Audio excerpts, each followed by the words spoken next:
Ce qu'on va donc faire, c'est que je présente de nouveau notre fil conducteur. On me demande de revenir sur la fonction si et surtout la section concernant le sinon. D'accord. Donc, je reviens rapidement, très rapidement là-dessus. Alors, la fonction si, en réalité, c'est un problème qu'on veut résoudre. Alors, quelle est la logique qui est derrière la fonction si? La logique est simple. La logique est simple, c'est de dire, je me rassure déjà que je suis effectivement en train de partager. Je veux me rassurer que, voilà, je me rassure que je suis en train de partager. Donc, on veut, bon, alors, de façon bête, tout bête, on va dire, alors, une solution, alors, je vais prendre vraiment un cas tout bête comme ça, on va dire,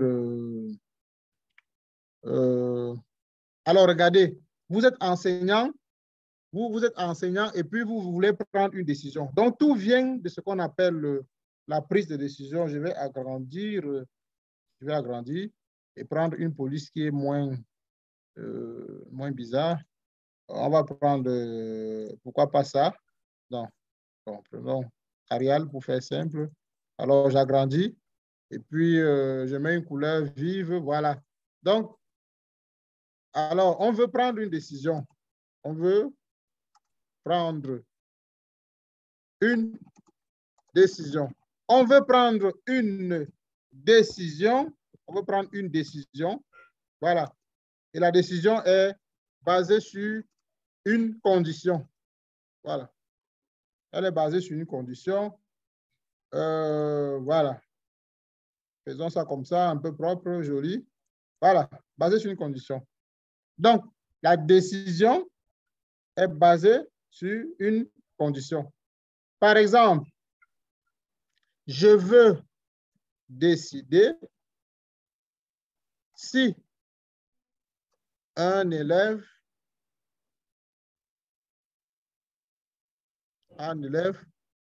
voilà, a réussi à un examen. Voilà. Voilà. S'il a réussi à un examen. Voilà. Donc, vous voyez, voilà un problème. Je veux décider si un élève a réussi un examen. Alors, quelle est la condition ici? Quelle est la condition de réussite? Alors, la condition de réussite, c'est, on va prendre quelque chose de tout bête, hein? On va dire, la note doit être, vous vous souvenez encore de ce qu'on avait dit, pour ceux qui ont oublié, supérieur, c'est alt 0,62. Voilà.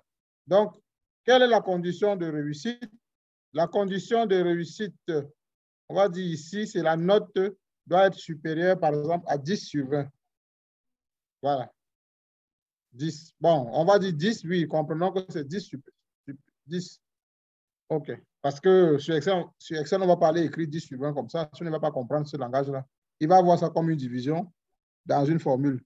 Donc, on va dire, dans notre cerveau, on comprend que c'est 10 sur 20. Donc, je veux décider si un élève, ça veut donc dire que de façon logique, on va dire, alors on dit, la note, on saisit, voilà. Donc, on va dire quoi? La première des choses, c'est de saisir, voilà. Voilà, on va dire ici. Alors, la première des choses, c'est de saisir la note de l'élève. Voilà, c'est ça. On va saisir la note de l'élève. Maintenant, appelons ça, bon, appelons ça X pour faire simple. Voilà. On saisit la note de l'élève. Note de X, X qui varie de 0 jusqu'à 20. Bonne fermée. Alors, on va dire maintenant, si la note X là est alt 0,62 est supérieure à 10, alors qu'est-ce qu'on fait? qu'est-ce qu'on décide? Alors, on va dire réussite. Voilà.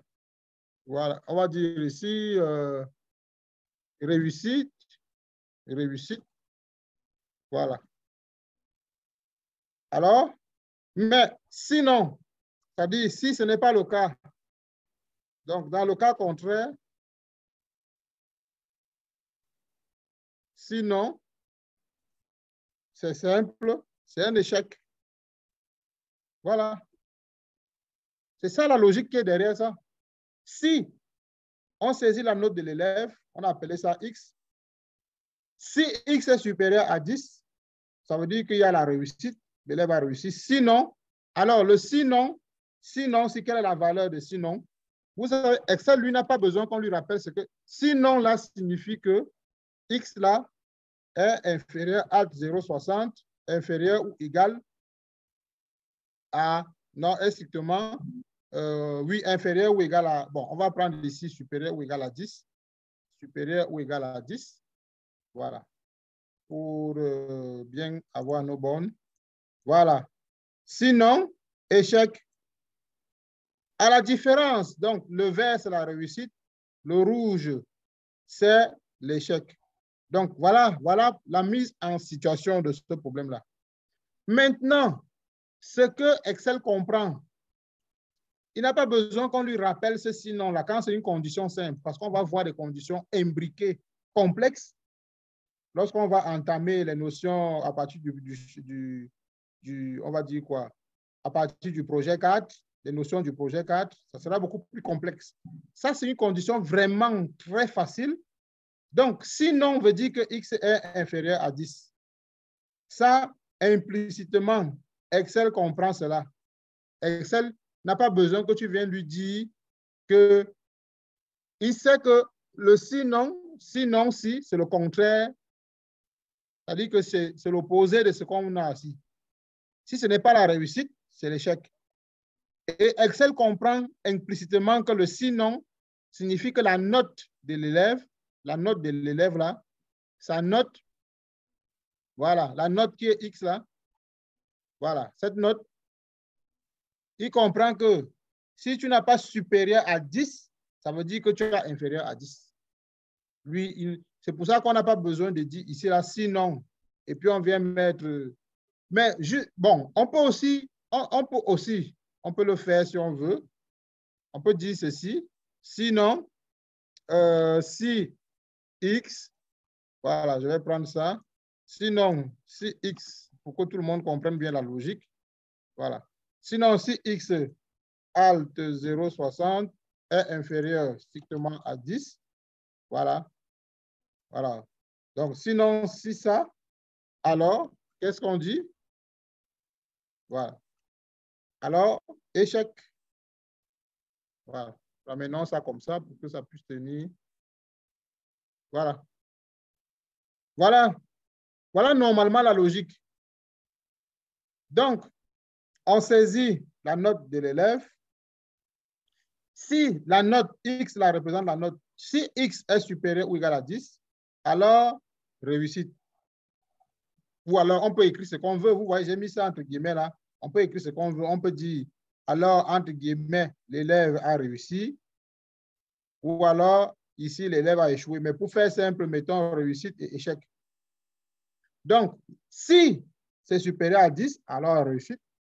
Dans le cas contraire, donc sinon, ça veut dire dans le cas contraire. Et ce cas contraire signifie quoi?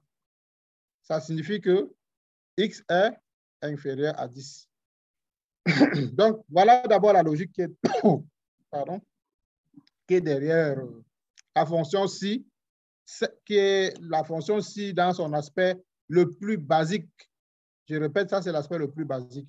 Alors, dans Excel, vous voyez, ça, c'est un peu l'algorithmique. Ça, c'est le chemin qu'on donne à celui qui veut saisir, qui veut décider. Il veut décider, il veut prendre une décision binaire. Une décision binaire, c'est une décision qui n'a que deux polarités. Ça veut dire que oui, non, pile, face, moins, plus, hein, pair, impair, c'est ça qu'on appelle une décision binaire.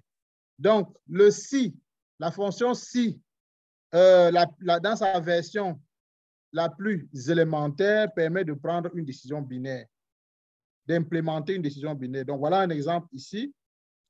Un professeur veut décider si un élève a réussi un examen. La condition de réussite, c'est d'avoir une note supérieure ou égale à 10. Et puis, la recette pour pouvoir le décider, c'est de lui dire, la première des choses, c'est qu'il faut il faut saisir la note de l'élève, qu'on va appeler X. Et maintenant, il faut que l'algorithme, c'est-à-dire le programme qui permet de prendre la décision, parce que si c'était pour un seul élève, ce serait facile. On a juste qu'à regarder sa note et puis décider. Mais on veut le faire peut-être pour 1000, 5000, 10 000. On ne va pas aller regarder ça individuellement. On va écrire un programme qui lui dit de regarder la note. Et si c'est supérieur à 10, alors on considère qu'il a réussi. Dans le cas contraire, c'est un échec. Alors, ça, c'est ce qu'on appelle l'algorithme. Et ça, il faut savoir traduire les problèmes de la vie courante en problèmes algorithmiques. Ça, c'est la base. Si vous n'avez pas compris cette logique-ci, ça ne vaut pas la peine même d'aller dans Excel. Parce que Excel ne fait aucun miracle. Excel, la seule chose que vous allez faire à Excel, c'est de traduire ce que j'ai grisé là, c'est de traduire ça en langage compréhensible par Excel. Et vous voyez donc que ça, c'est l'algorithmique. Ça, c'est l'algorithme qui permet de résoudre le problème de décision, la décision de réussite ou pas à un examen. Mais cet algorithme-ci, on peut l'implémenter de 1000 façons. On peut l'implémenter de 1000 façons. Donc, il y a un langage de programmation d'Excel qu'on appelle le VBA, le Visual Basic for Application. C'est un langage de programmation qui peut nous permettre d'implémenter ceci. Et lorsque nous partons même mettre cette formule-là dans Excel, en réalité, Excel fait ce programme. Il y a ce que nous écrivons là dans Excel directement dans les cellules, en réalité, ça peut être interprété. Quand on va regarder dans le VBA, on va souvent voir à quoi ressemble ce que nous avons tapé comme fonction. Donc, il n'y a pas que le VBA, on peut avoir un autre langage. On peut implémenter ça dans Python, qui est un autre langage. On peut implémenter ça dans le SQL. Voilà. On peut implémenter ça dans plusieurs. On peut implémenter ça dans SAS. On peut implémenter ça n'importe où, etc. Donc, ça, c'est le programme de langage de programmation d'Excel. Il y a Python. On peut implémenter ça dans R. J'allais oublier R qui est très important. Voilà autant de logiciels. Ce même programme, ce même algorithme que vous voyez là, on peut l'implémenter sur chacun de ces langages de programmation-là. Donc, les langages de programmation font globalement la même chose. C'est une question de goût et une question de métier. Donc, vous allez voir par exemple que les gens qui font beaucoup dans la finance ou bien dans l'évaluation des projets vont utiliser plus le VBA. Pour la simple raison que les modèles financiers sont généralement des fichiers Excel. Pour la même raison, les gens qui font dans le suivi évaluation, dans l'action humanitaire, dans le suivi évaluation des programmes et projets, ils utilisent généralement une application de la suite Office qu'on appelle le MS Project. Et MS Project également utilise le VBA pour le développement. Pour des gens qui font la statistique, l'économétrie, ils vont avoir au choix soit R, soit Python, qui sont tous gratuits, soit le SAS qui est payant, soit tous les autres logiciels qu'on peut avoir. Donc, il faut bien savoir que lorsqu'on veut implémenter un programme, un algorithme dans un programme, on a une pléthore de choix. À la base de tous ces programmes-là, le programme VBA, le programme Python, le programme R, le programme SQL, le programme SAS, à la base de ça, il y a ce qu'on appelle l'algorithmique. L'algorithmique n'est pas lié à un programme particulier. L'algorithmique, c'est une manière de traduire en langage un peu plus intelligible par une machine. C'est vrai que ce n'est pas encore le langage de machine, mais disons que c'est une traduction structurée, une traduction relativement structurée, mathématique d'un problème de la vie courante. Voilà. Donc, nous, c'est donc comment donc traduire ceci sur Excel? Alors, on va lui dire, Excel, lui, il aura besoin de quoi? Excel aura besoin d'abord de connaître la position. Première chose, la position de la cellule A,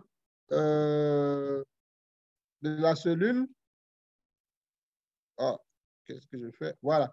Position de la cellule contenant le critère de vérification.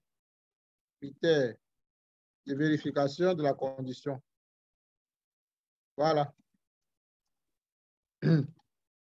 Donc, ce n'est rien d'autre que la cellule contenant notre X, notre variable, la variable X. Voilà. Donc, tout simplement, cette variable X-ci,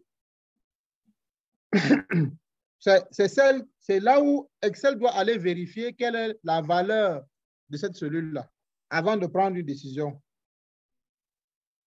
Alors, ça se dit comment? On va dire, par exemple, exemple, on va dire la cellule B2. Supposons que la donnée dans la cellule B2. Je prends un exemple tout bête comme ça. Là. Et puis, il faut, pour ceux qui font parfois des concours, là, il faut connaître la structure des formules classiques, des formules élémentaires par tête. Hein.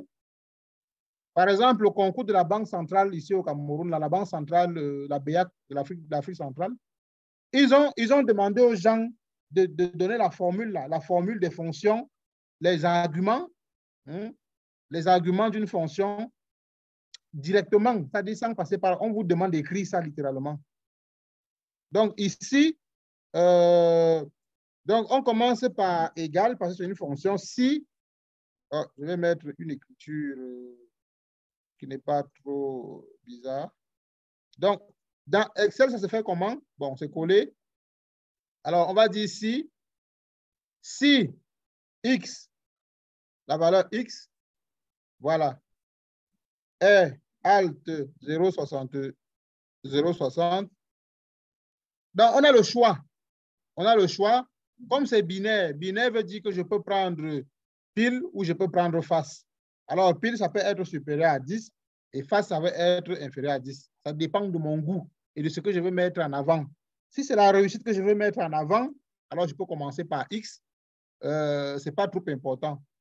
Donc, si X alt 0,62 est supérieur ou égal à 10, alors là, c'est point virgule. Donc, vous voyez un peu, on met égal. Donc, si X est supérieur ou égal à 10, bon, la fonction si, il faut d'abord mettre la parenthèse avant d'écrire dedans. Alors, on va lui dire donc de faire quoi? On va lui dire d'écrire le mot réussite. Et comme réussite n'est pas un nombre, alors ici, ça sera plus X, ça sera B2, puisqu'on a dit que c'est la cellule B2. C'est la cellule B2 qui nous intéresse. Donc, c'est la cellule B2 qui nous intéresse. Donc, si B2 est supérieur ou égal à 10, on veut qu'il affiche un texte réussite. Donc, il va dire alors, le point virgule joue le rôle de alors. Donc, si X supérieur ou égal à 10, je peux même enlever ça. Alors, écrit réussite. Donc, on va implémenter ça. Voilà, on va dire réussite. Avec le double truc, hein, je vous ai dit qu'on met voilà, on met deux trucs là. Alors, réussite. Sinon, vous voyez, ici, on ne va plus venir dire ici le sinon, le voilà ici, le point virgule là. C'est lui qui représente le sinon. Alors, sinon quoi? Sinon, on ne va plus venir lui dire si, on peut toujours le faire. Quand on va voir les si imbriqués, mais je vous dis, lorsque la décision est binaire, ça veut dire qu'on va prendre une chose et ne pas prendre son contraire. Quand c'est binaire, on n'est pas obligé d'écrire encore l'autre si là. On n'a pas besoin d'écrire la condition. On met juste la décision qu'on va prendre. Donc, quand c'est vraiment réussite, échec, pile, face, cette partie que je mets en gris, on n'a pas besoin de mettre ça. Excel comprend, Excel intègre cette section-ci directement. Tout ce que vous devez mettre, c'est le résultat en cas dans le côté négatif. Donc, dans l'autre côté. Donc, si ce n'est pas la réussite, c'est l'échec. Si ce n'est pas pile, c'est face. Si ce n'est pas Paul, c'est Pierre. Si ce n'est pas bon, c'est mauvais. Là, c'est les décisions binaires. Donc, pour les décisions binaires, on ne vient plus mettre la condition sinon ceci. On met directement le résultat si la première condition n'est pas vérifiée. Donc, si la première condition n'est pas vérifiée, c'est-à-dire ça entraîne la réussite. Bon, si la condition est vérifiée, ça veut dire qu'on a la réussite. Si ce n'est pas vérifié, on a l'échec. Comme l'échec, c'est du texte, on encadre d'abord ça par les trémas. Alors, double cote. On met double cote au début, on met double cote à la fin. Voilà. Et puis, on ferme. Et puis, c'est tout. C'est tout. Voilà. Voilà comment on implémente la fonction si. J'ai une question. Oui. Est-ce qu'il tient compte des espaces entre les différents caractères? Voilà. Si vous mettez l'espace, il va lui-même, il va aussi mettre l'espace là. Donc, il va mettre, vous voyez comment j'ai sélectionné l'espace. Et ça là, ce n'est pas bon, hein, parce que à l'œil nu, on ne voit même pas l'espace là. Mais, oui. mais si vous voulez chercher le mot échec sans espace et échec avec espace, Excel va dire que c'est deux choses différentes. Okay. Vous voyez le danger? Oui. Voilà, donc autant mieux ne pas mettre d'espace, autant mieux bien fermer, voilà, pour éviter tous les problèmes. Voilà. Parce qu'à la fin, vous pouvez peut-être vouloir trier ceux qui ont connu l'échec. Maintenant, si vous avez mis l'espace, l'espace qu'il y a entre réussite et puis le sinon, là, le point virgule, il y a aussi un espace là, n'est-ce pas? Voilà, non. Sans les espaces qui sont là, ce n'est pas important. OK. Donc ce qui est les deux points là, je vais mettre même ça à une autre couleur. Voilà, je mets ça en bleu, je mets ça en bleu. Donc, les deux points que vous voyez là, l'espace qui est là n'est pas important. OK. Les deux, donc les points virgules là.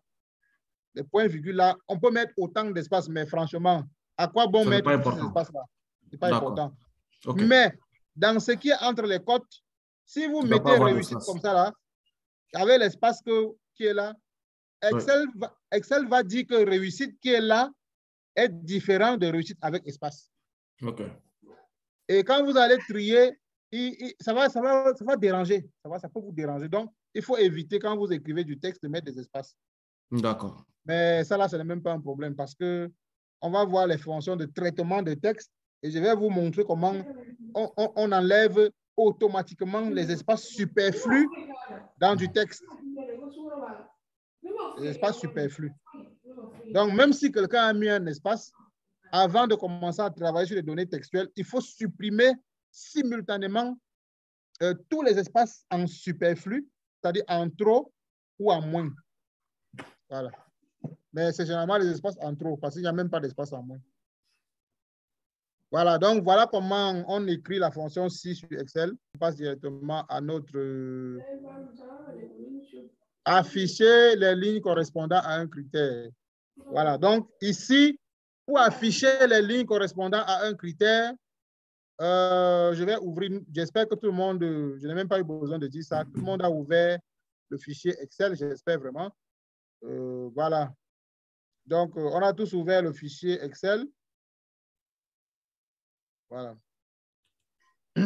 Alors, quand on ouvre le fichier Excel, on nous dit qu'on veut faire quoi? On veut, je regarde encore, afficher uniquement les clients qui habitent Balma. Balma, c'est une ville. Alors, donc je viens dans la ville ici.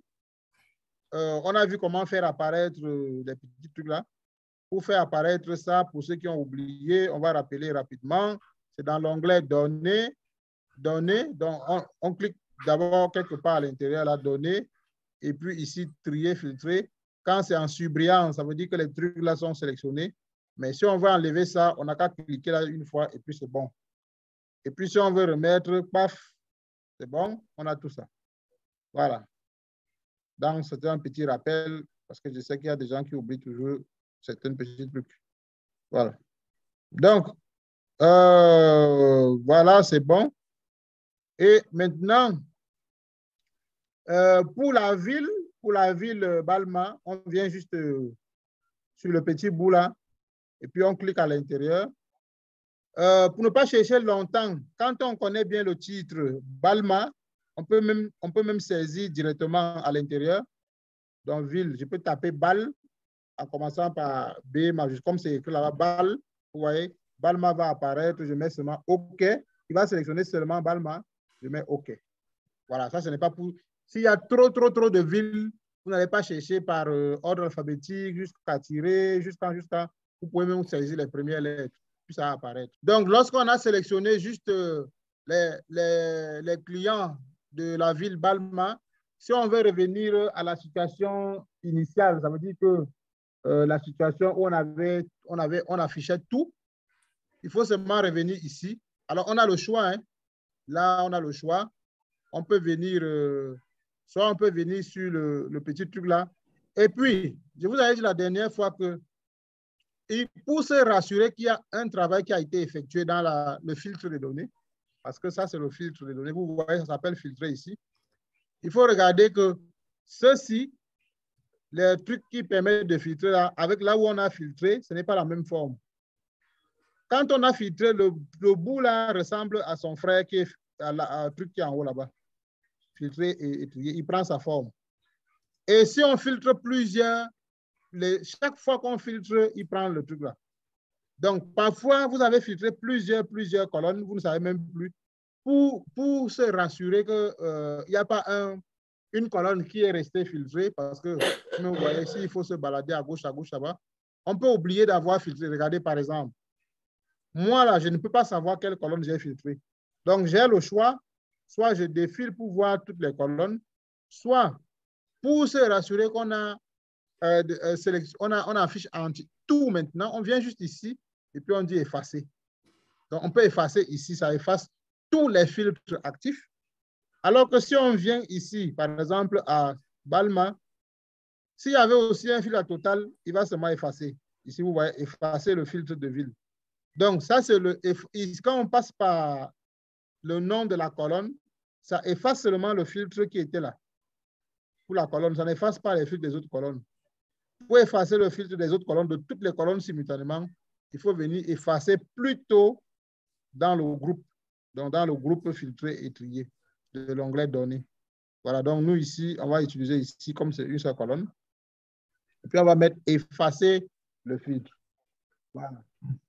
Maintenant, ça, c'était sur les données textuelles. Je vous avais dit la dernière fois qu'on peut filtrer des données. Donc, il faut comprendre que filtrer, on verra ça en VBA. Filtrer, ça permet de retenir certains enregistrements et de ne pas afficher les autres. Donc, quand on dit qu'on veut filtrer, ça veut dire qu'on veut afficher certaines lignes, voilà, certaines lignes et pas d'autres, sur la base d'un critère. Et le critère, généralement, c'est une des variables, c'est une des colonnes du tableau. Voilà. Donc, ça, c'est donc, ça, c'est le critère ici, donc, c'est du texte. C'est un critère du type texte. Par exemple, la ville, c'est du texte. Mais on peut aussi vouloir faire un critère numérique. Et là, il faut que la colonne ait des données numériques. Alors, il faut savoir que parfois, même si on met un truc qui ressemble à des nombres numériques comme ça, là, ça peut ne pas avoir un sens normal. Par exemple, le code de la ville, la boîte postale, ça n'a pas un sens mathématique, c'est juste un code qu'on a donné comme ça. Ce n'est pas pour dire qu'on va faire la somme des codes. Excel peut faire la somme des codes, mais ça n'a aucun sens. Boîte postale de Yopougon, plus boîte postale d'Adjamé, plus boîte postale je ne sais même plus quelle ville là. Tout ça, là, ça n'a pas de sens. Par contre, total de chiffre d'affaires ici, total de chiffre d'affaires a un sens. Donc, on peut décider d'afficher les lignes qui ont un certain chiffre d'affaires. Donc, c'est ce qu'on va faire. Donc, ici, on va dire, ici, comment sélectionner les clients qui génèrent le plus gros chiffre d'affaires. Voilà. Voilà, on va dire ça. Donc, ici, comment sélectionner les clients? Comment sélectionner les clients qui génère le plus gros, qui génère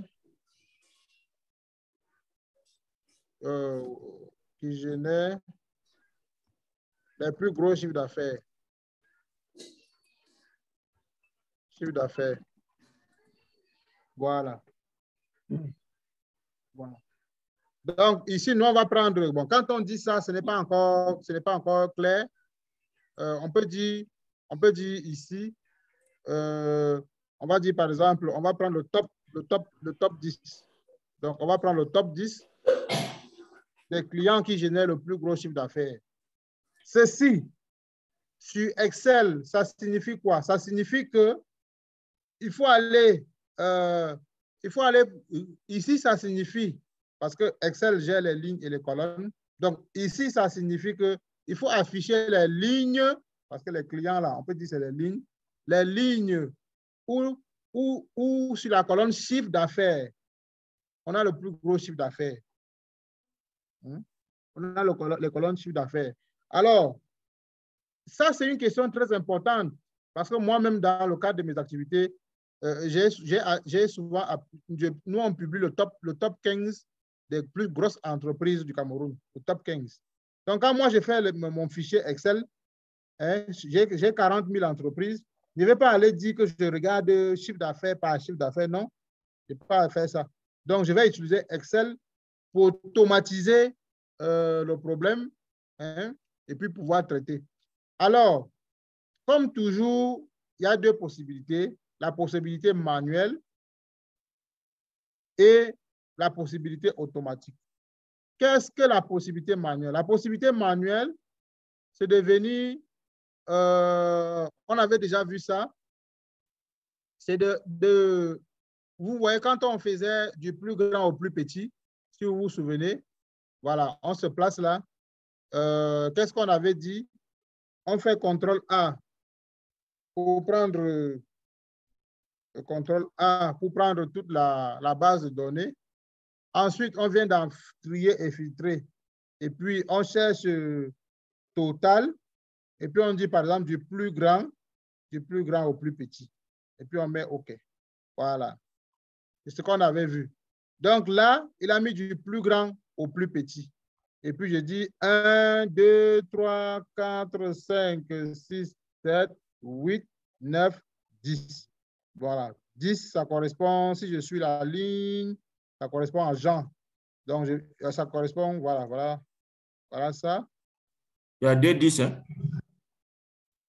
2 10. 10 ex aequo, oui. Ah, bon, de toutes les façons, quand tu dis ex aequo là, de toutes les façons, on peut dire que Excel, lui, sait comment il fait je vous avais dit comment lui fonctionne. Il met par ordre croissant maintenant par ordre croissant de la première colonne. Oui. Voilà, non. Ah bon, première colonne, il voit tout ça, c'est l'ordre alphabétique. Voilà, regardez comment il a fait. Parce que Excel, là, lui il réfléchit. Hein. Ouais. Ici, il y a ex aequo. Qu'est-ce qu'il fait? Comme il y a ex aequo, il dit, bon, je regarde la première colonne, c'est monsieur, monsieur, donc il n'y a pas moyen de classer. Alors, tout cela, c'est des messieurs. Donc, il passe à la deuxième colonne, et puis maintenant, il met Benzaken devant Passini, parce que B commence avant P. Ouais. Voilà. Si les deux s'appelaient Benzaken, il allait revenir ici, troisième colonne, pour voir s'ils ont les mêmes prénoms. Si c'est le même prénom, il va venir à la quatrième colonne pour voir si c'est la même adresse. Jusqu'à il va trouver un critère qui différencie les deux. Voilà, donc c'est comme ça. Donc, ça, c'est la méthode manuelle. Donc, on avait déjà vu comment ranger du plus grand au plus petit. Et puis, on dit premier, deuxième, troisième, quatrième, cinquième, sixième, septième, huitième, neuvième, dixième. Et puis, il dit, bon, à partir de M. Benzakem jusqu'en haut là-bas, voilà les 10 premiers chiffres d'affaires. Mais ça, c'est vraiment pour on va dire quoi, les amateurs. Bon, donc je vais faire CTRL-Z pour retourner à ma situation initiale. Voilà. CTRL-Z encore. Encore un peu. Voilà. Est-ce que ça a tout fait? Ah. Bon, je vais d'abord effacer tout là. CTRL Z, Z. Voilà. Voilà. Là, c'est bon. Voilà. Donc, voici la situation qui prévalait. Voilà le problème qu'on nous pose. Le problème, c'est sélectionner les clients qui génèrent les plus gros chiffres d'affaires. Ça veut dire le top 10, dont les 10 premiers chiffres les plus élevés. Donc, avec la méthode manuelle, c'est facile parce qu'on a demandé seulement le top 10. S'il y avait, par exemple, comme en entreprise, le fichier des entreprises à plus d'1 million, à plus d'1 million d'entreprises, et qu'on vous demande le top 1000, est-ce que vous allez venir compter jusqu'à 1000? Non. Il faut faire quelque chose de propre. Alors, pour faire ce type de filtre, puisque ça concerne le chiffre d'affaires, qui est une donnée numérique, on va faire ce qu'on appelle le filtre numérique. Voilà. Le filtre qui est ici, là, le filtre qu'on a vu jusqu'à présent, que ce soit trié, blablabla, voilà. Ça, là, c'est un peu un filtre qui est un peu grossier, mais qui fait le travail. Mais Excel a prévu un filtre spécial pour les données numériques. Voilà. Donc, ça veut dire que le filtre spécial, lui, au lieu de se limiter à plus grand, plus petit, il propose autre chose. Il propose encore plusieurs choses qu'on peut faire. Donc, là, pour filtrer les 10 premiers chiffres d'affaires, on vient ici. Il faut absolument que la colonne où on va appliquer le filtre numérique, cette colonne-là doit être absolument avoir des données numériques. Il ne faut pas qu'il y ait du texte dedans. Même pas un seul texte. Il faut que tout soit du texte. Alors, si vous maîtrisiez les fonctions texte, nous, on pouvait tester ici si toute la colonne est formée de données numériques. Alors, bon, ce n'est pas l'objet du cours d'aujourd'hui, mais je vais vous montrer rapidement. Celui qui veut garder, garde. Donc, si la fonction de test numérique, c'est enum. Si enum, ça, c'est le truc que j'utilise tous les jours, hein, sur des bases de données volumineuses. Donc, il faut connaître toutes ces fonctions-là. Les fonctions texte, les fonctions numériques, les fonctions recherche V, les fonctions base de données, ainsi de suite, ainsi de suite. Voilà. Il y a trop de fonctions. Il faut maîtriser ça pour pouvoir travailler rapidement. Donc, si enum ceci, bon, je ne vous explique pas ce que ça veut dire. Alors, je vais dire OK. OK, je vais dire OK. Sinon, je vais dire not OK. Not OK. Ça, c'est juste une combinaison de conditions. Donc, vous voyez, j'ai mélangé avec une fonction enum. Alors, sinon, ça, et puis même, je peux lui ajouter encore quelque chose là pour gérer les erreurs si jamais il y a. Avec la fonction. Est-ce qu'il ne faut pas mettre le griffe avant le point virgule au niveau de OK? Oui, il y a griffe ici, c'est bon. De toutes les façons, ça allait faire erreur. Donc, je peux gérer les erreurs en mettant si erreur. Ça, ce n'est pas important. Il ne faut pas me demander ce que ça veut dire. Ça, je teste juste dans ma colonne. Tout est numérique. Voilà. Donc, si erreur, qu'est-ce que je lui mets? Je lui dis de laisser le vide s'il y a erreur. Ou alors, je lui dis, si erreur, bon, oui, laisse le vide. Et puis, je fais ça. Voilà. Et puis, attendez, qu'est-ce que je n'ai pas bien écrit? Voici enum, ceci. Voilà, j'ai oublié de fermer la parenthèse ici. Voilà, OK. Sinon, j'enlève cette parenthèse ici. Voilà. Voilà. Attendez, pardon. Bon, si enum, alors OK. Voilà. Non, j'ai oublié quelque chose ici. Donc, d'accord, il y a d'abord un si ici. Voilà. Voilà. Si enum H2, alors OK. Sinon, notre OK. Voilà. Et puis ici, voilà. Et puis, on ferme là. Voilà, c'est bon. Voilà. Donc, ça, je peux appeler ça la colonne test. Un petit test, juste un petit truc comme ça pour faire le test. Voilà. Voilà. Test OK. Et puis, je clique 2 fois. Voilà. Et puis, quand je clique 2 fois comme ça, je peux venir mettre ici pour afficher le petit truc là, pour que ça s'affiche partout. Voilà. Et puis, je regarde. Vous voyez, il n'y a pas notre OK dedans. Ça veut dire que ici, j'ai dit à Excel ici, là, j'ai donné une instruction ferme à Excel pour lui dire, si ce n'est pas un truc numérique, si c'est un truc numérique, dis OK. OK, ça veut dire c'est bon, c'est un truc moi-même j'ai mis. Mais si ce n'est pas numérique, il faut mettre not OK en anglais que ce n'est pas bon. OK, ça veut dire c'est bon. Alors, quand il a appliqué la formule, vous voyez, il a appliqué la formule partout. Voilà, il a appliqué la formule partout.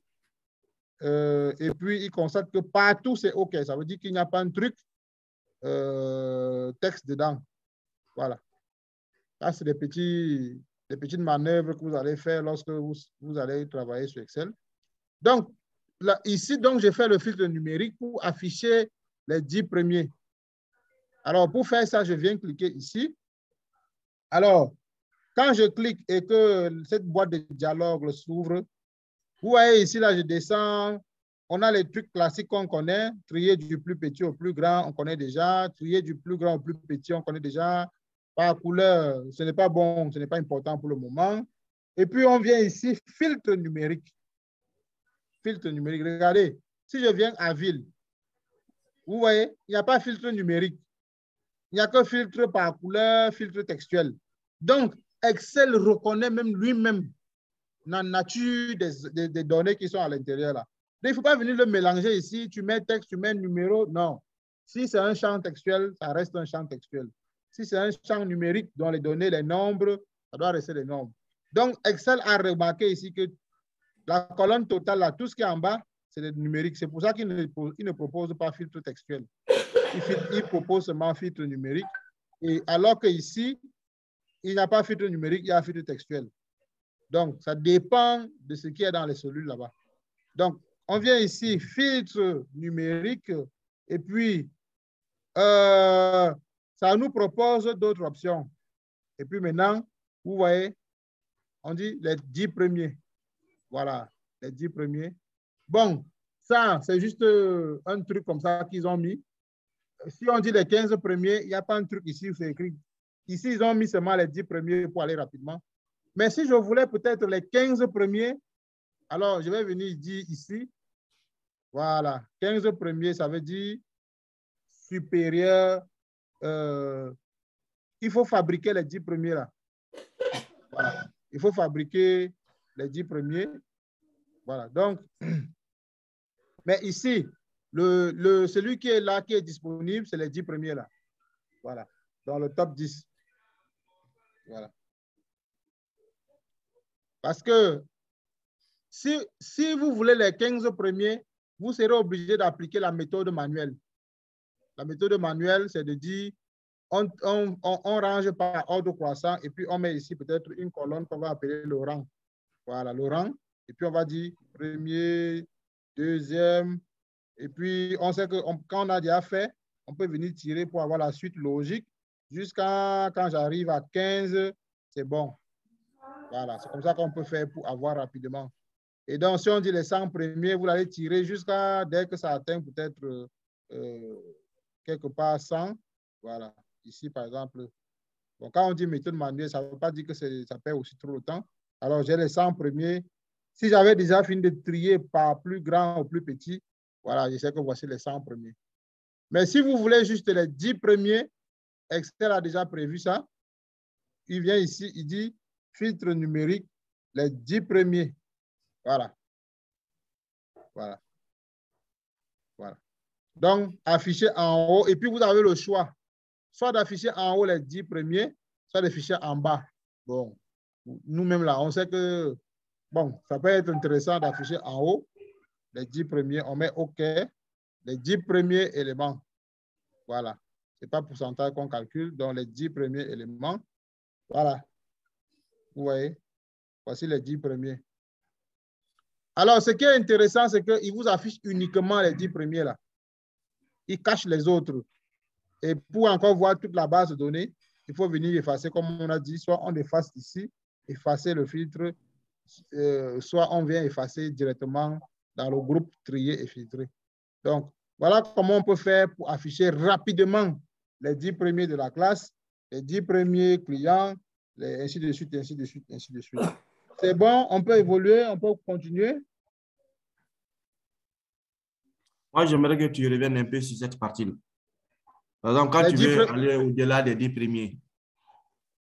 D'accord. Au-delà des 10 premiers, vous savez que pour avoir les 10 premiers, il faut connaître d'abord le chiffre d'affaires par ordre décroissant, du plus grand au Oui. plus petit. Ça, on ne peut pas s'en passer de faire ce calcul-là. Et c'est facile. Voilà, c'est facile.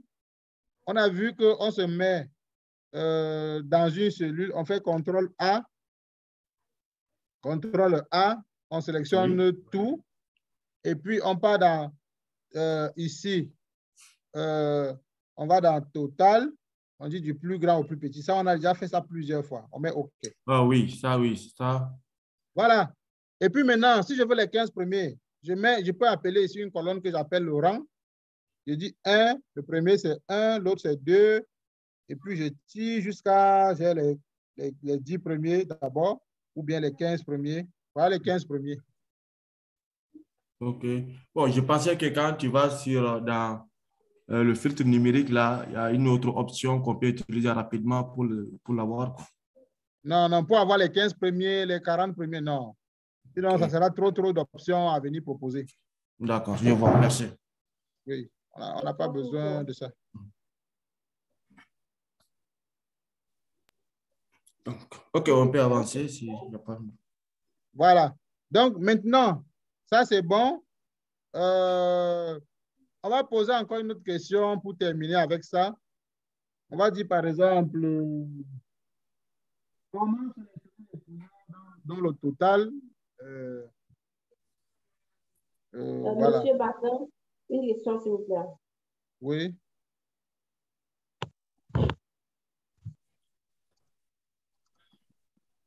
Oui, madame, j'attends votre question.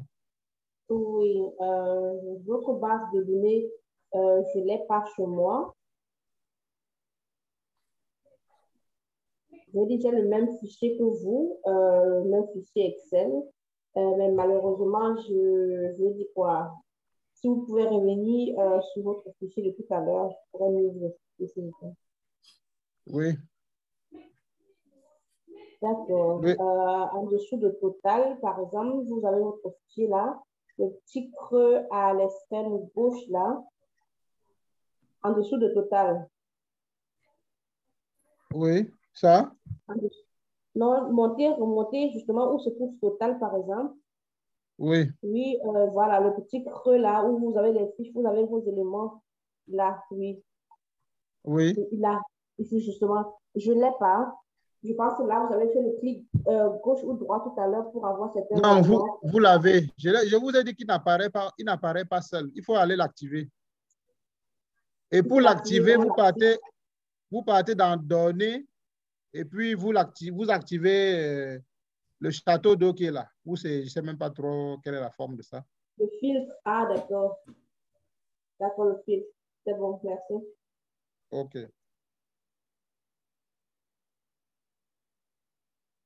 Voilà. Donc, maintenant, on veut sélectionner les clients dont le total est compris entre 300 et 600. Alors, il faut bien comprendre les mathématiques. Quand on dit compris entre 300 et 600, et si on n'a rien dit, ça veut dire que le plus petit, c'est 300, le plus grand, c'est 600. Donc, les bornes là sont considérées. Donc, on prend à partir de 300 et jusqu'à 600. Voilà. Donc, pour le faire, chaque fois que vous avez on vous dit d'afficher certaines lignes en fonction de la valeur d'une colonne qui est numérique, il faut savoir que c'est le filtre numérique que vous devez utiliser. Donc, ici, on dit sélectionner les clients dont le total, voilà, le total de chiffre d'affaires, est compris entre 300 et 600. Donc, on va faire ça, j'efface ça, ça n'a pas besoin de ça. On va dire ici, voilà, quand on dit compris entre, là, Excel a prévu tout pour faire ça. Là, je viens filtre numérique. Voilà. Et puis, je vais dire filtre personnalisé. Filtre personnalisé. Je reprends. On dit, bon, d'abord, il faut qu'on regarde toutes les options. Ici, si on dit est égal, ça, c'est facile. est différent, ça c'est facile. Donc, le premier là, en surbrillance, c'est pour afficher, si on dit par exemple le chiffre d'affaires égal à 130, donc je vais dire ici est égal, et puis je vais taper la valeur ici, 130, et puis je mets OK. Il va afficher seulement là où c'est 130. D'accord. J'efface. Si on dit, on va voir le deuxième, est différent. Alors, si c'est différent, peut-être, je vais dire est différent. Vous voyez, le texte est même déjà dedans. Est différent de, disons, de 100. Par exemple, il va afficher tous les clients dont le chiffre d'affaires est différent de 100. Si je dis, donc j'efface encore, ici, est supérieur à, alors le supérieur, ça veut dire strictement supérieur, ça veut dire que ça dépasse. Donc je peux dire, je veux là où c'est supérieur à 100, il va afficher seulement les chiffres d'affaires qui sont supérieurs à 100. Et si vous parcourez là, vous allez voir que tous les chiffres d'affaires là, même si on parcourt doucement, doucement, tout ça est supérieur à 100. Si je dis, je veux afficher là où c'est supérieur ou égal, alors la différence, si on dit supérieur ou égal à 100, ça veut dire qu'on prend en compte sans lui-même est pris en compte. Alors que quand on dit supérieur, ça veut dire qu'on peut dire à partir de 101 pour faire simple. Voilà. Quand on dit supérieur ou égal, ça veut dire qu'on commence à compter à partir de 100. Alors que quand on dit supérieur, sans mettre le ou égal, ça veut dire qu'on ne compte pas, la valeur qui est là, 100. Voilà. Donc, ça, c'est facile. Si on dit, j'efface encore le feed. Si on dit inférieur à, blablabla, c'est la même chose. Voilà. Maintenant, quand on dit compris entre, si on dit ici le filtre que c'est compris entre 300 et 600. Alors, entre 300 et 600, il y a deux possibilités de faire ça. Soit on vient directement, il a proposé entre, soit on vient dans un filtre personnalisé. Filtre personnalisé, maintenant, ça veut dire quoi? Ça veut dire que c'est vous-même, vous arrangez, c'est vous-même qui devez fabriquer votre filtre. Alors, par exemple, dans un filtre personnalisé, vous voyez, ici, il faut bien maîtriser l'algèbre. Il faut maîtriser ici la manipulation des OU et des I. Ça, c'est la mathématique. Voilà. Quand on dit OU, ça veut dire que c'est au moins une condition qui doit être vérifiée. Voilà. Donc, ça, c'est les conjonctions au sens mathématique. Voilà. Donc, le OU qui est ici, c'est le OU inclusif. Le OU inclusif. Donc, est égal. Par exemple, si je veux dire, je veux les clients où le chiffre d'affaires est égal à 100. Et puis ici, donc ici, il y a, quand vous défilez, il y a tout ce que vous voulez. Il y a tout ce que vous voulez là. Donc, tout ce qu'on était en train de regarder tout à l'heure, là, c'est dedans. C'est à vous de mettre ce que vous voulez en fonction du problème à résoudre. Alors, ils ont dit que entre 300 et 600.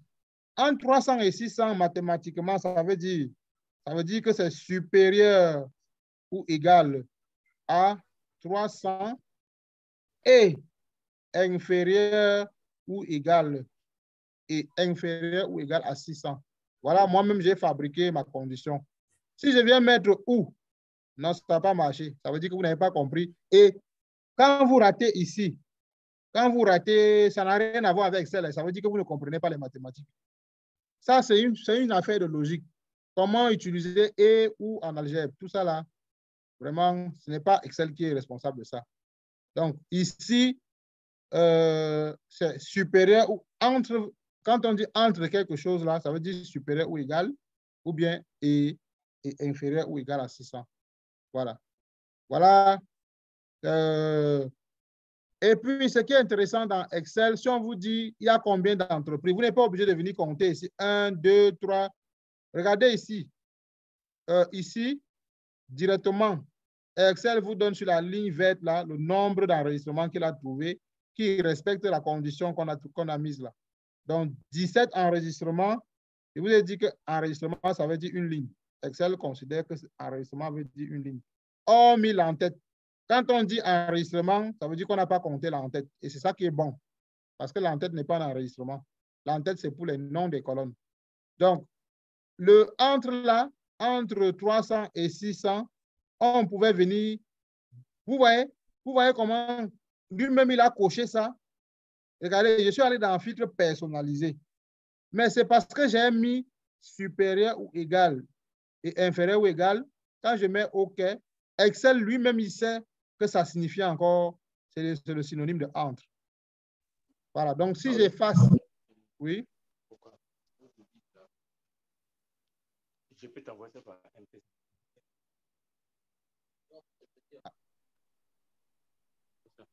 Donc, voilà, entre, voilà. Quand je clique, vous voyez, quand je clique directement entre, voilà, lui-même, il peut mettre les trucs là directement, supérieur ou égal, et inférieur ou égal. Donc, supérieur ou égal à bonne inf 300 et 600. Puis je mets OK. Voilà.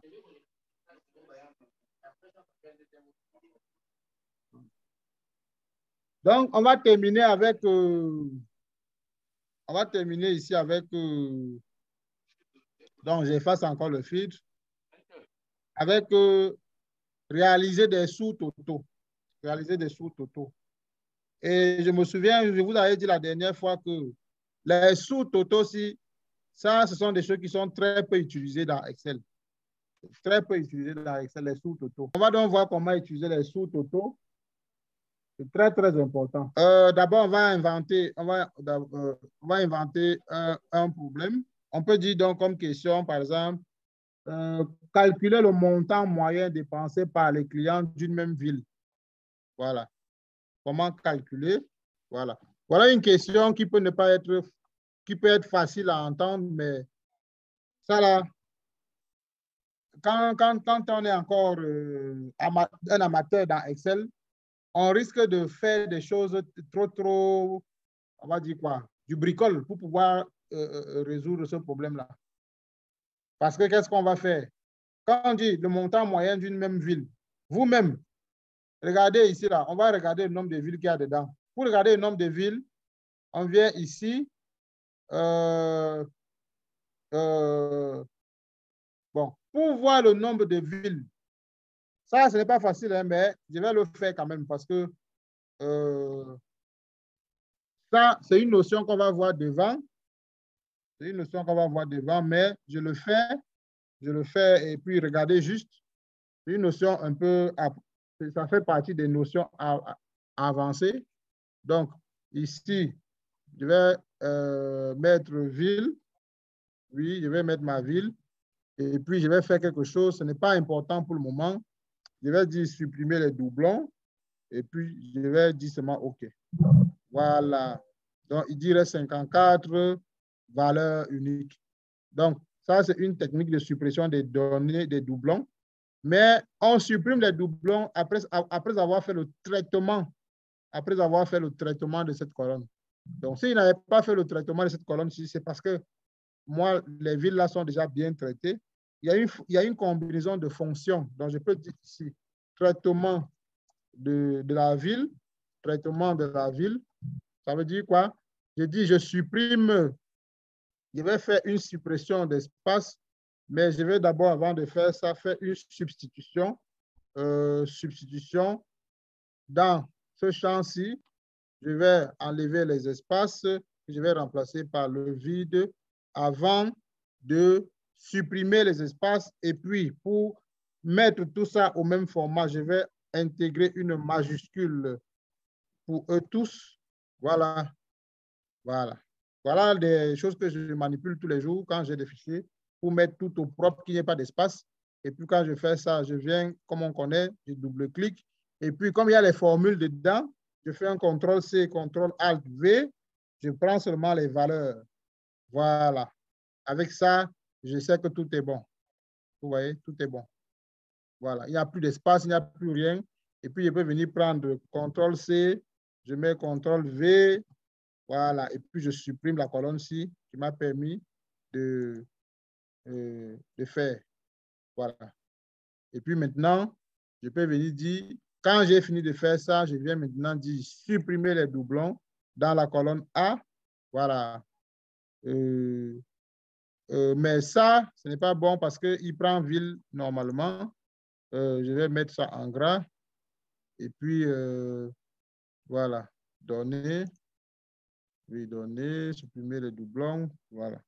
Là, c'est bon. Vous voyez, quand je mets en gras, il reconnaît ça comme le nom, comme le champ. Excel est vraiment intelligent. Et vous voyez, tout à l'heure, il n'a pas reconnu ça. Il a dit supprimer la colonne A. Mais dès que j'ai mis ville en gras, il a reconnu que ville, parce que ville est le seul à être mis en gras, c'est-à-dire que ville, c'est le nom de la colonne. Je mets OK. Il a supprimé les doublons et puis les 54 valeurs uniques. Donc, ça signifie que dans notre fichier client, il y a 54 villes. Voilà, 54 villes. Et vous n'allez pas venir calculer la moyenne pour chaque ville. Et c'est ce que beaucoup de gens font, ceux qui ne maîtrisent pas bien Excel. Ils viennent calculer la moyenne pour chaque ville. Regardez encore le problème. Comment calculer le montant moyen dépensé par les clients d'une même ville? Voilà. On n'a pas dit le montant total, hein? On dit bien le montant moyen. Ça veut dire qu'on doit calculer quoi ici? On dit comment calculer le montant moyen dépensé par les clients d'une même ville. On n'a pas dit de calculer le montant total. Parce que si on veut avoir le montant total d'une ville, par exemple, si je dis, je vais voir ici Toulouse. Toulouse, voilà. Voilà, OK. Et puis voici, pour avoir le montant total à Toulouse, ça veut dire que je vais prendre tous ceux qui sont à Toulouse, blablabla, jusqu'à Toulouse. Voilà, voilà tout ça. Et puis, quand je sélectionne la plage, Excel calcule lui-même automatiquement. Vous voyez, pour connaître le total de ceci, je n'ai pas besoin d'aller faire somme. Quand vous sélectionnez des valeurs numériques dans une plage, Excel lui-même calcule sans rien vous demander la moyenne et la somme. Vous voyez, ici, là, en bas, là. Et souvent, les gens qui ne maîtrisent pas Excel ne savent même pas lire les chiffres qui sont en bas, là. Voilà, ici, ça veut dire la moyenne. Pour les clients qui sont dans Toulouse, ils ont dépensé en moyenne 554. Bon, ici, c'est en euros. Et puis, ils sont au nombre de 47. NB, ça veut dire qu'ils sont au nombre de 47. Vous voyez, le même 47, là, ça qu'on retrouve ici. 47 enregistrements. C'est la même chose. Et puis, la somme, le total de la dépense pour les 47 personnes-là, c'est ça qui est 26 069. Voilà, donc, il faut aussi apprendre à lire ça vite comme ça. Là, quand vous sélectionnez une plage qui a des valeurs numériques, il faut savoir qu'on lit directement la moyenne et le nombre de cellules qu'on a sélectionnées, c'est ça qui est NB, et puis la somme, le total des cellules qu'on a sélectionnées. Donc, ce qu'on vous dit donc, c'est de faire ça pour toutes les villes. Je viens de regarder le nombre de villes. Le nombre de villes, ce n'est pas le nombre de cellules d'ici dedans, hein, parce qu'il y a plusieurs clients qui sont dans la même ville. Donc, ce n'est pas la même chose. OK.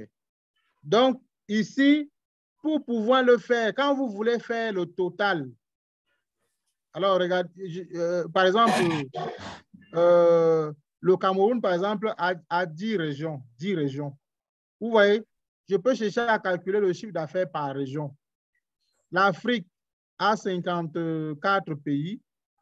Je peux chercher à calculer le PIB, vous voyez, le PIB par pays.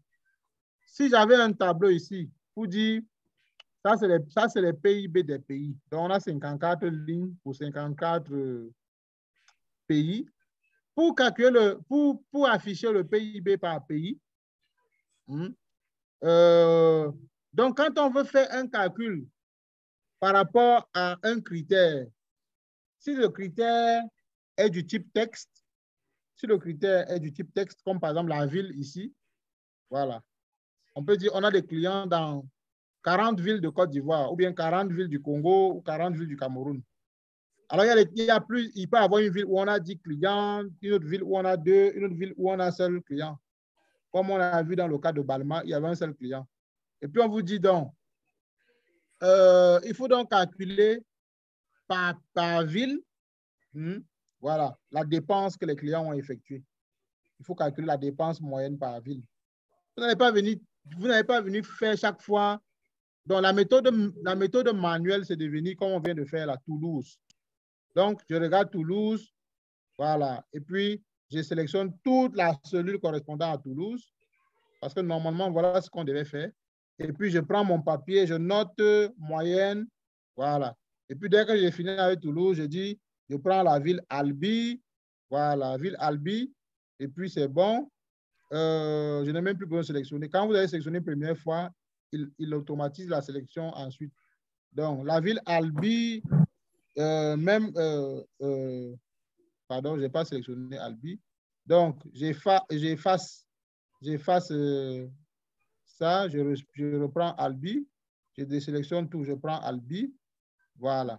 Donc, Albi est seul. Donc, quand il est seul, sa moyenne, c'est lui-même. Après, dès que j'ai fini Albi, je dis, je prends peut-être, on va prendre n'importe quelle ville là, Lavernoz. Voilà, Lavernoz. Lavernoz est seul. Et puis, Baye-les-Mines. Donc, j'efface encore. Je prends, on va prendre une ville qu'on connaît tous, peut-être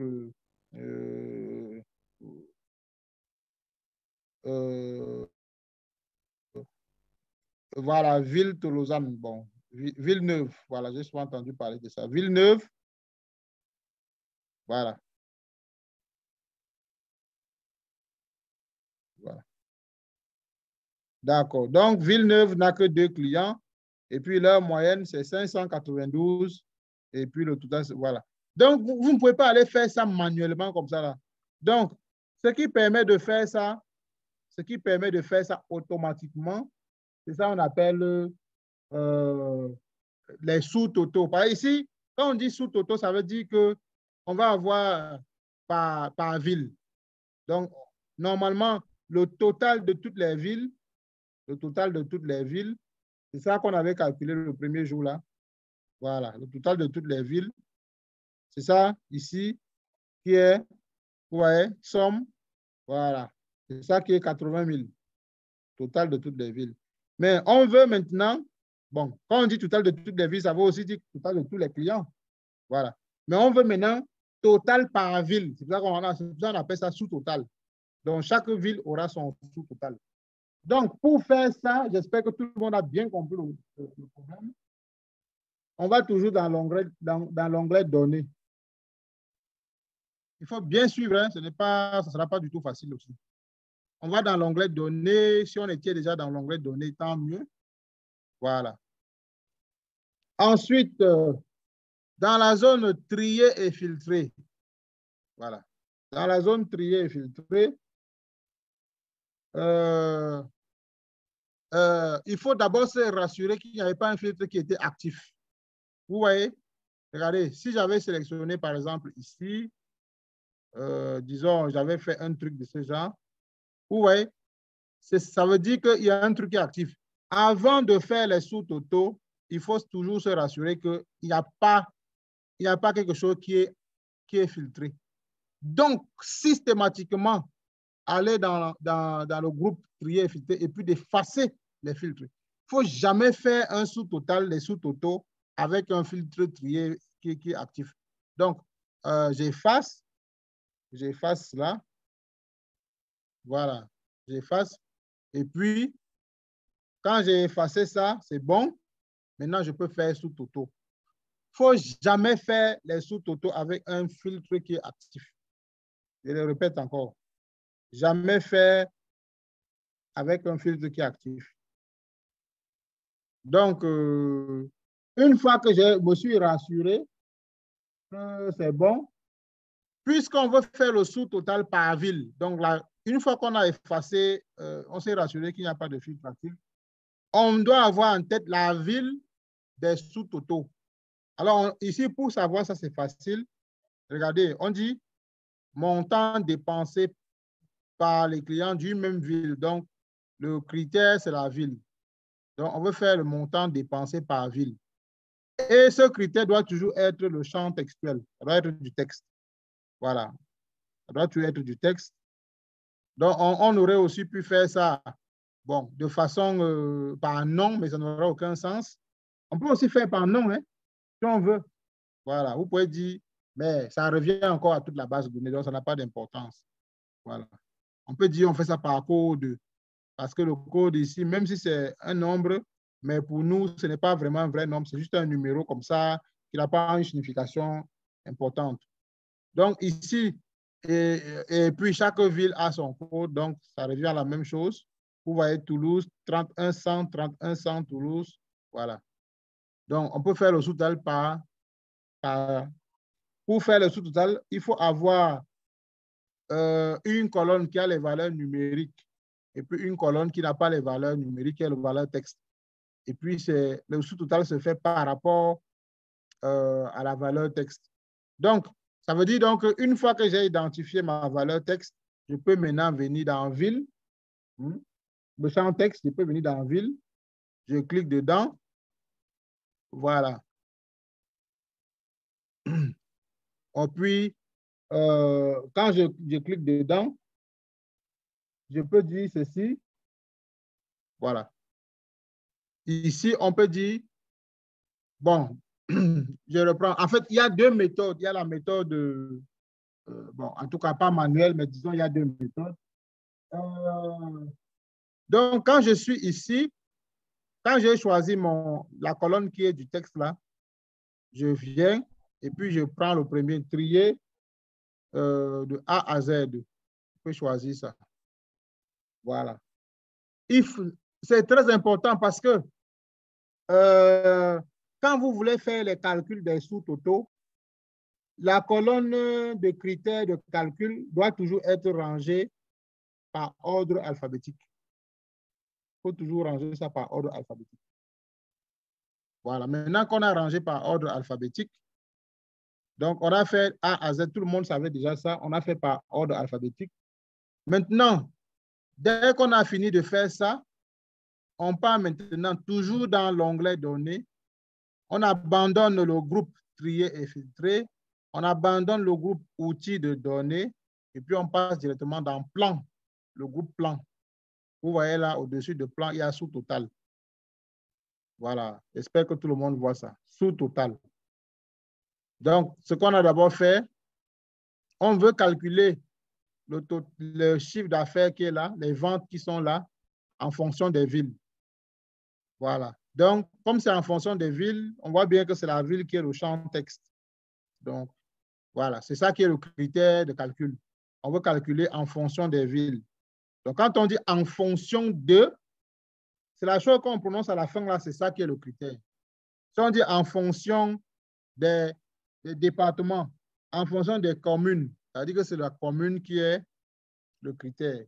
Donc, comme on dit ici en fonction de la ville, donc c'est la ville qui est le critère.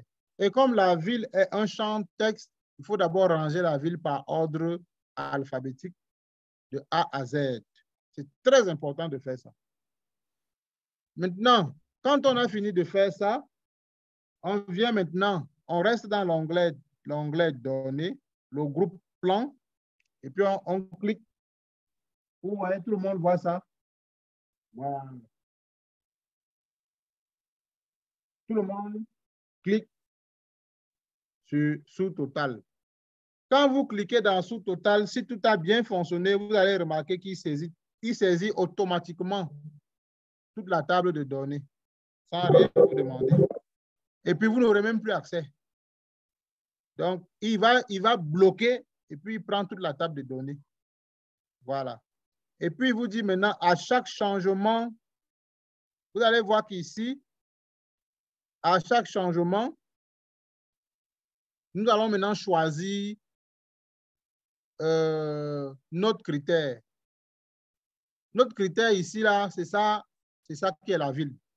Donc, à chaque changement de ville, je mets ville ici, chaque changement de ville, qu'est-ce que ça veut dire? C'est facile à comprendre. Ça veut dire que dès que je suis dans une ville, je calcule quelque chose. Et puis, je passe, c'est ça qu'on appelle à chaque changement de ville. Donc, il va commencer par Albi, il finit de calculer pour tous les clients qui sont dans Albi, et puis maintenant, il change. C'est pour ça qu'il dit à chaque changement de ville. Il change, il passe à Ocamville. Ocamville. Et puis, dès qu'il finit de calculer pour tous les clients qui sont dans Ocamville, il change, il passe à une autre ville. C'est ça qu'on appelle à chaque changement de ville. Donc, si c'était pour une commune, on avait dit à chaque changement de commune, si c'était pour un pays, on allait dire, à chaque changement de pays, on allait venir sélectionner le critère ici, le critère de calcul. Voilà. Et puis, la fonction, utiliser la fonction, voilà. Regardez, l'exercice a dit de calculer le montant moyen. Montant moyen, là, en statistique, ça veut dire la moyenne. Ça veut dire simplement la moyenne. Tout le monde sait que ça veut dire moyenne.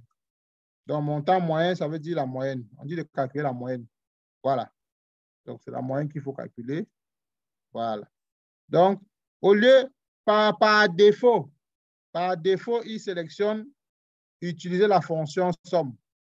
Voilà, la fonction somme, ça veut dire le total. Si on laisse la fonction somme, qu'est-ce qu'il va faire?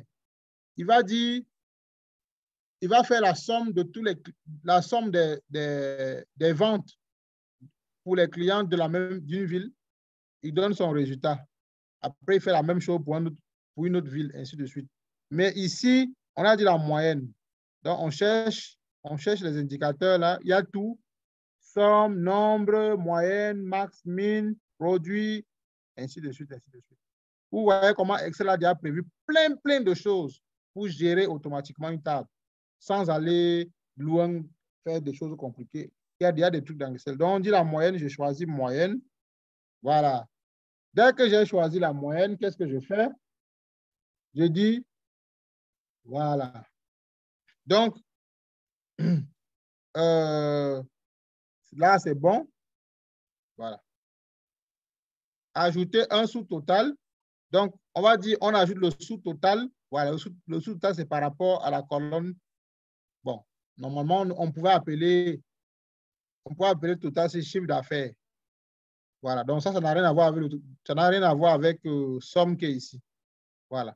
Donc, ça, c'est juste total si c'est pour dire, c'est la colonne qu'on veut faire, là où on veut faire le calcul. On veut faire le calcul de la moyenne sur la colonne totale. Donc, ça, là, ça signifie que lorsque je prends la ville de Albi, qu'est-ce qu'il fait? Quand il voit les clients de la ville Albi, il prend tous les clients de la ville Albi, il calcule leur moyenne. Et il calcule la moyenne de quelle colonne? Il calcule la moyenne de la colonne totale. C'est ça qu'il fait ici, là. Il faut bien comprendre le principe. Voilà. Et puis, les autres choses, là, on laisse ça comme c'est là. Voilà, on laisse ça comme c'est là. On a les trucs qui sont là. Voilà. Remplacer les sous-totaux existants, saut de page entre les groupes, non. Donc, on laisse ça comme c'est là. Voilà. Est-ce que jusqu'à présent, avant que je mette OK, est-ce que c'est bon? Est-ce que tout le monde comprend? J'ai une question. Oui. Par exemple, au lieu de cocher total dans la partie ajouter un sous-total, si on avait coché autre chose. Par exemple. Code, adresse. D'accord. Non, choisissez vous-même une seule chose. Par exemple, une variable alphanumérique, par exemple, adresse 1. Qu'est-ce qui va se passer? Si j'avais sélectionné ça. Oui. Si on avait sélectionné adresse 1, oui. Est-ce qu'on peut calculer la moyenne des adresses? Non. Voilà. Donc, mais je veux savoir qu'est-ce qui va se passer si on avait par exemple, ou par inadvertance sélectionné ça. Qu'est-ce qui va se passer? Oui. Déjà, il va changer, il va ajuster, il va vous proposer d'autres indicateurs. OK. Par exemple, si on prend adresse 1, par exemple, vous voyez, il n'y a plus les trucs là, il n'y a plus. En réalité, ça ne va même pas être bon. Il met ça, mais ici maintenant, il faut connaître aussi un peu la statistique. On sait que dans les champs textuels, donc si j'enlève au total, je mets adresse, on ne peut pas faire la moyenne des adresses. Oui. Donc, ça va mettre erreur, ça va mettre quelque chose qui n'est pas bon. Donc, ici, il faut bien se rassurer que les indicateurs qu'on sélectionne ici, là, correspondent à la variable qu'on a choisie. Voilà. Okay. Donc, si j'ai choisi un truc alphanumérique, c'est les pourcentages et c'est les effectifs. Voilà, là-bas, on ne calcule pas les moyennes, médianes, min-max. Il n'y a pas ça là-bas. OK. Voilà, donc ici, c'est la seule colonne numérique, c'est la colonne totale. Et c'est elle qu'on va calculer la moyenne. Voilà, il n'y a pas de question. Donc, on met OK. Voilà. Quand on met OK, il affiche, bon, il y a des choses qui apparaissent, il y a des choses bizarres qui apparaissent. D'abord, au coin supérieur gauche, je vois 1, 2, 3, un truc bizarre, 1, 2, 3. Ensuite, je vois des moins, je vois des traits, je vois il a mis une forme bizarre. Et puis, dans la colonne que j'ai choisie pour la colonne de critères, vous voyez, il est venu mettre systématiquement, il est venu mettre la moyenne. Et puis, ça correspond exactement à ce qu'on a dit. Donc, dès qu'il finit dans Albi, il a trouvé qu'il y avait un seul client à Albi, il fait sa moyenne. Il est venu dans Ocamville, il a trouvé 3 clients, il fait sa moyenne. D'abord, il répète d'abord la valeur de chacun, ensuite il fait sa moyenne. Il est venu dans Auxonne, il a trouvé un seul client, il fait sa moyenne. Ainsi de suite, jusqu'à il a balayé tous les 54. Ça, c'est très intéressant. C'est surtout à Toulouse, vous voyez, Toulouse, il y a 47. Quand il a fini avec Toulouse, il dit moyenne Toulouse. Voilà, ça c'est très, très intéressant comme ça là. C'est ça, on fait le sous. Donc ça, c'est le sous-total de Toulouse. Sous-moyenne, on peut dire sous-moyenne. Bon, on peut dire moyenne de Toulouse, oui. Moyenne de Tournefeuille. Voilà. Voilà, donc résultat pour Toulouse, résultat pour Tournefeuille, résultat pour Villeneuve, ainsi de suite, ainsi de suite. Voilà. Et puis dernier là, c'est la moyenne globale. C'est la moyenne globale. Donc, vous voyez, il n'y a pas une moyenne, quelque chose là, c'est moyenne globale. Voilà. OK. Donc, ça, c'est ce qu'on appelle le sous-total. Bon. Voilà. Donc, c'est comme ça, il va toujours s'afficher. Mais maintenant, les trucs bouton 1, 2, 3 là, il faut bien comprendre. Voilà. Bouton 1, 2, 3, qu'est-ce que ça veut dire? Oui. Ah, on va appuyer un peu la touche 2. La touche 2.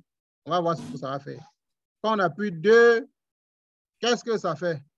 Vous voyez? Il a mis les moyennes ensemble. Voilà. Donc, vous voyez que maintenant, c'est encore plus intéressant. Je peux copier ça. Je copie ça. Voilà. Et puis, je ne vais pas coller. Ça donne maintenant les moyennes. Vous voyez, on n'affiche plus toute la base de données, mais on affiche seulement les moyennes qu'on voulait. Parce qu'en réalité, voici les moyennes qu'on voulait. Regardez l'exercice. On dit calculer le montant moyen dépensé par les clients du même ville. Voici ça. C'est ça ici. Voilà les montants moyens dépensés par une même ville. Donc, c'est en appuyant 2 qu'il cache ce qui ne nous intéresse pas. Il affiche. Je partage à nouveau l'écran. Voilà. OK. Donc, je disais donc ici que quand on défile 1, 2, 3, 3, c'est pour montrer tous les résultats qu'on vient d'avoir, vous voyez. 2, c'est pour montrer seulement le calcul des moyennes. 2, c'est pour montrer le calcul des moyennes. Et puis 1, c'est pour montrer la moyenne générale. Voilà, la moyenne générale. Voilà. C'est ça qu'on fait. Voilà. La moyenne générale. Voilà. OK. Donc, au fur et à mesure que vous développez, c'est bon. Maintenant, vous voyez qu'il a agi directement sur le fichier de base. Donc, pour revoir les résultats, pour revoir le fichier comme le fichier à l'état initial, il faut simplement repartir dans ici. Et puis, on dit supprimer Et puis, on peut dire supprimer tout. Voilà. Donc, on peut d'abord dire annuler ici. Voilà. Et puis, ici, donc, supprimer tout. Voilà, supprimer tout. Voilà. Puis, ça revient encore comme c'était. Donc, ici, on ne bouge même pas beaucoup. On est dans total. Ici, j'ai choisi ville moyenne. Je mets OK. Voilà. Quand il fait ça, ensuite, je peux venir ici si je veux voir seulement les moyennes des villes. Donc, actuellement, nous sommes à 3. Donc, l'affichage de base, l'affichage par défaut, c'est l'affichage qu'on est au numéro 3. Donc, si on veut voir l'affichage seulement des moyennes, on passe à 2. Si on veut voir l'affichage de la moyenne générale, on passe, voilà, on passe à truc. Voilà. Donc, voilà comment on fait le sous-total. Vous voyez, c'est un outil très puissant, mais qui est souvent très peu exploité. Maintenant, quand je vais enlever les sous-totaux, je suis toujours dans plan, je viens plan.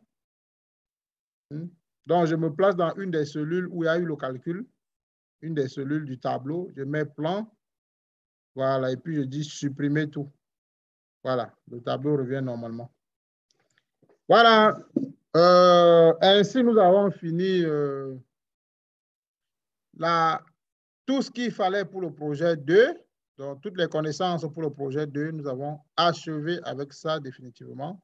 D'accord. En fait, j'étais en train de chercher le fichier qui est adapté pour parcourir les différents points qui sont là. Donc, je l'ai finalement trouvé.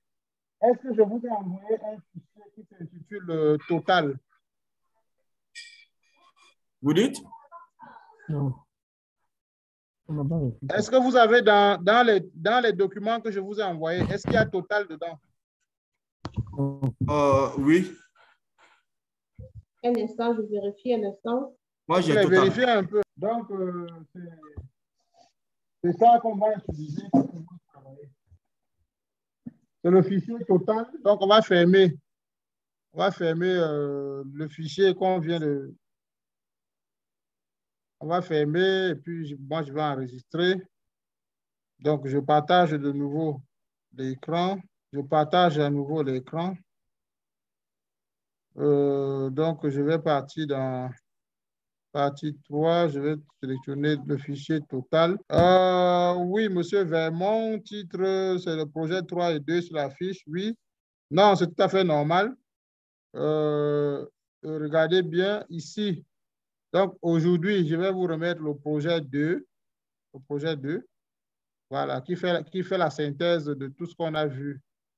Qu'on a vu à partir du point.